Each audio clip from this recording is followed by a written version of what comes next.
কাদের টাকায় সংসদে বসি, জনগণের ট্যাক্সের টাকা খরচ হয়। প্রতি মুহূর্তে প্রায় 60 লক্ষ টাকা সেখানে খরচ হয়। এটা কি মামুলি কথা?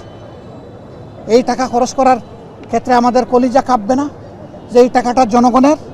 অতএব জনগণের টাকা সদ্ব্যবহার করার জন্য জনগণ 300 আসনে আমাদেরকে ভোট দিয়ে সেখানে পাঠিয়েছে। সেখানে গিয়ে আমরা অশ্লীল বাক্য বিনিময় করব, অযথা সময় কাটাবো এবং জনকল্যাণে কোনো আইন করতে গেলে বাধা পাবো, এটা আমাদের কাম্য না। মানুষের জীবন নিয়ে আমাকে পার্লামেন্টে যেতে হবে কেন? আমি তো যাব মানুষের জীবন, সম্পদ এবং ইজ্জতের পাহারাদার হওয়ার জন্য। আমরা চাইব আদর্শের লড়াই হোক, হাতের লড়াই নয়, অস্ত্রের লড়াই নয়।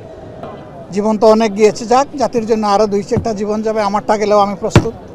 কিন্তু মাঝখানে কোনো কম্প্রোমাইজ নাই। এক চুলও জনগণের অধিকার কেউ নিয়ে টান দিবে, সে যেই হোক, আমরা এক চুল পরিমাণ ইনশাল্লাহ ছাড় দেব না। সংসদের ভিতরেও বলবো, বাইরেও বলবো, তবে সরকার তার দায়িত্ব পালনে এবং জনগণকে দেওয়া তাদের যে ওয়াদা ছিল সেটা তারা লঙ্ঘন করেছে, অন্যায় করেছে, জনগণের উপর জুলুম করেছে, জনগণকে অপমান করেছে। আমরা সেই অপমানের প্রতিশোধ হাল্লা চিল্লা মারামারি করে নিব না, জনগণের অধিকার কঠোর আন্দোলনের মাধ্যমে আদায় করার মাধ্যমেই নিব ইনশাআল্লাহ।